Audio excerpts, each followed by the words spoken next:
ازيكم يا حبايبي عاملين ايه؟ معلش بقى بعد ما سجلت الفيديو اتمسح معرفش ازاي، بس هشرح لكم برضو انا عملت ايه.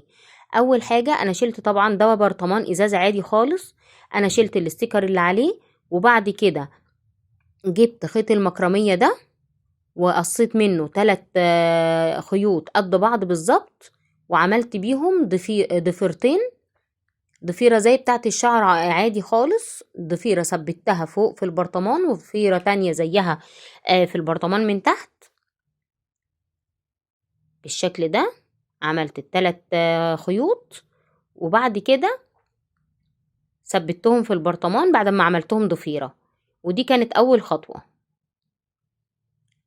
تاني خطوة إن أنا جبت ألوان إكريليك أو أي ألوان متاحة عندنا مفيش مشكلة خالص، وبدأت أرسم الشجر ده خط طويل كده، وبعد كده خطوط رفيعة بالعرض، وبعد كده ثبت الضفيرتين واحدة فوق وواحدة تحت زي ما قلت لكم بمسدس الشمع، ولو مش متاح مسدس الشمع ممكن نستخدم أي حاجة تانية زي الغيرة مثلا. يعني الحاجة اللي موجودة نستخدمها مفيش مشكلة خالص. وبعد كده انا بالنسبه لي في التلوين استخدمت اللي هي الالوان الاكريليك دي، بس ممكن طبعا نستخدم اللي هي الالوان البلاستيك، الوان الحوائط، الوان ميه، بس نستنى طبعا شويه لحد ما تنشف.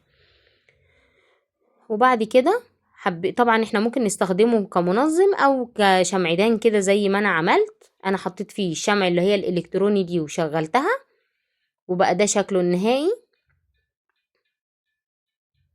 معلش اعذروني بقى الخطوات بالتفصيل، يعني انا بعد ما سجلت الفيديو للأسف اكتشفت ان انا مش بسجل او راح ازاي انا مش عارفة بصراحة.